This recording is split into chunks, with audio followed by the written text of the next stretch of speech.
Good morning, everyone. It's a pleasure to be here.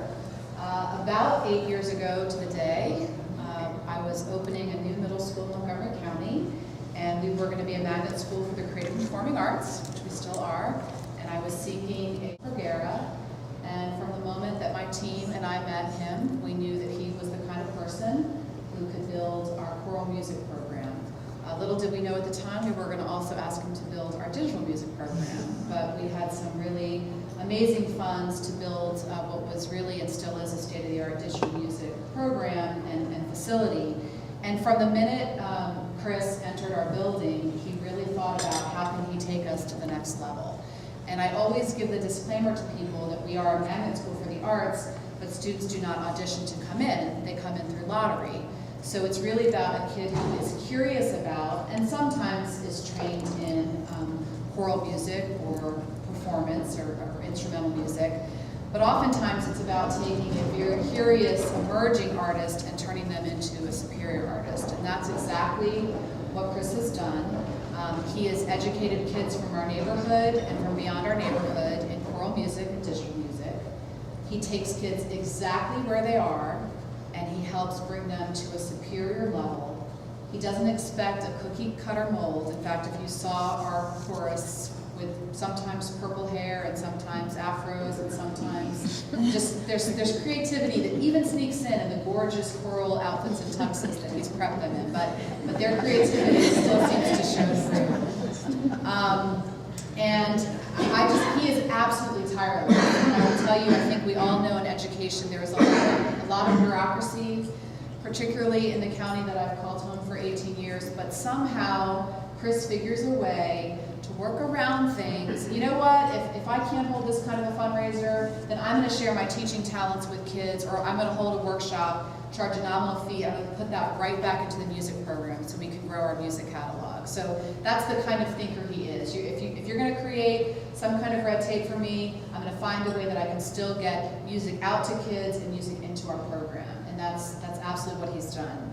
I hesitated to share this story because it probably is still a little raw, but our chamber choir, who has made it to the national level, he brought them to Dallas this past spring.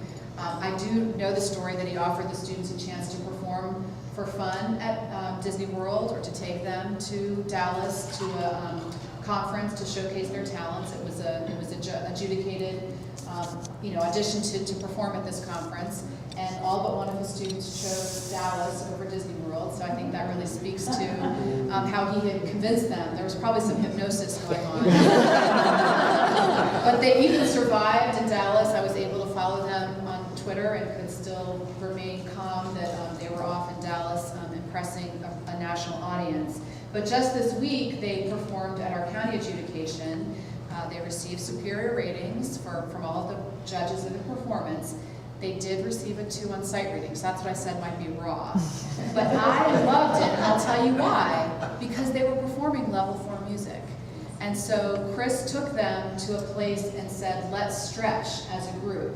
And so they would have been very content with a 1 with sight reading and level 3 music. But this is going to stay with those kids. I really think so. I think it's going to stay with them, and they're going to say, we stretched. And I know that between now and states, I know already, because I've heard stories from parents, that he's been studying since the adjudication 3 nights ago. How can I get these guys to that place that they can be performing high school level music and doing it with quality? Clearly they're performing that, and then how you prepare for that very daunting sight reading performance.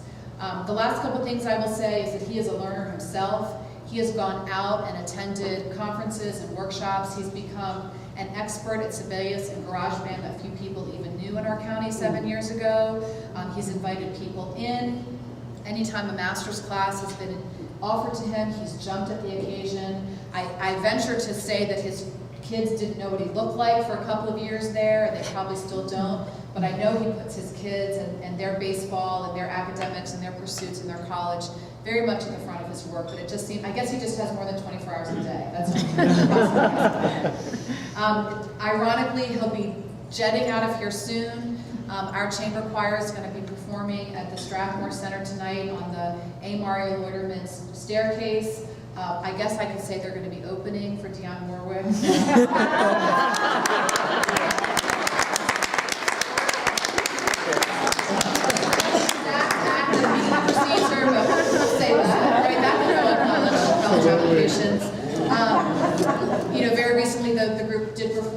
at Strathmore with Ethan Bortnick. It was just a very cool opportunity. And he has recently been named the Strathmore Children's Choir, the new director of the Strathmore Children's Choir. I hope it's a wonderful gig, but not quite as well paying as a teaching gig. So that's what I'm holding out for. But, I really have to give all the credit in the world for the nomination packet to the choral boosters. I was home having a newborn as they pulled this packet together, and he is deserving of absolutely everything that was reported in that packet, and I just feel privileged to work on the same staff as Chris Guerra.